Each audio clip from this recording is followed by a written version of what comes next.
मजान रहते। ओला सबो जाने जानो कहते ओ हमोला बला तेरे। सूरज जान कहते सूरज जान कहते सूरज जान कहते सूरज जान कहते।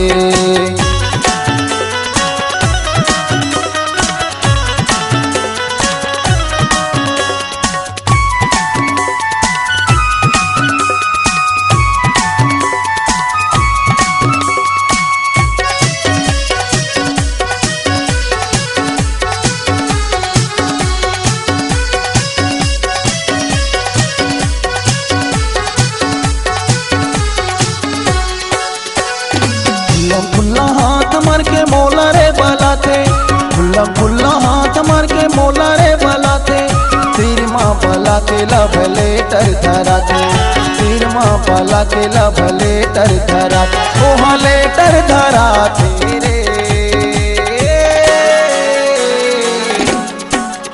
ये ला पढ़ ले के थे, ये ला पढ़ ले के थे, ये ला पढ़ ले के थे, ये ला पढ़ ले के थे।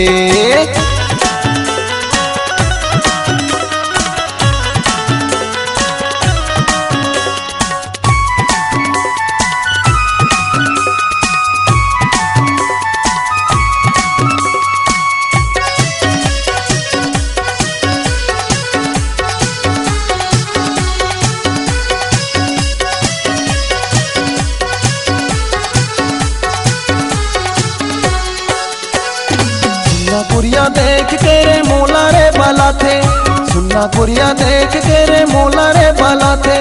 तीर माँ बला के वो भारी ला जाते, तीर माँ बला के वो भारी ला जाते, वो भारी ला जाते रे।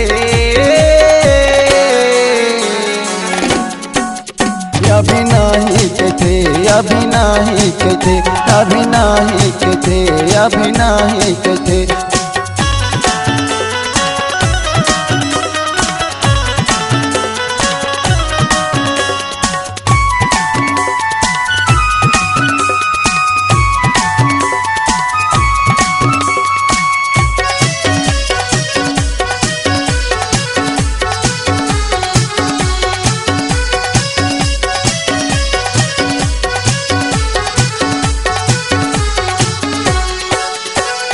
तोर बिना कैसे जी हाँ सुन ले मोर संगवारी, तोर बिना कैसे जी हाँ सुन ले मोर संगवारी। तैहा मोला धोखा दे दे मर जाऊं गोरी, तैहा मोला धोखा दे दे मर जाऊं गोरी। तैहा साथी बना ले ओ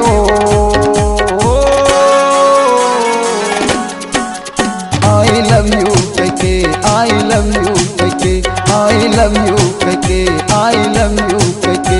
और पारा मोहल्ला मजान रहते। ओला सबो जाने जानो कहते ओ हमोला बला तेरे। सूरज जान कहके सूरज जान कहके सूरज जान कहके कुर्रे जान कहके सूरज जान कहके कुर्रे जान कहके। बिहानी के सुकवा सांस्कृतिक लोक कला मंच मिनी माता नगर तालापारा बिलासपुर की प्रस्तुति। कार्यक्रम हेतु संपर्क करें मोबाइल नंबर 9109312686, दूसरा नंबर 9907944676।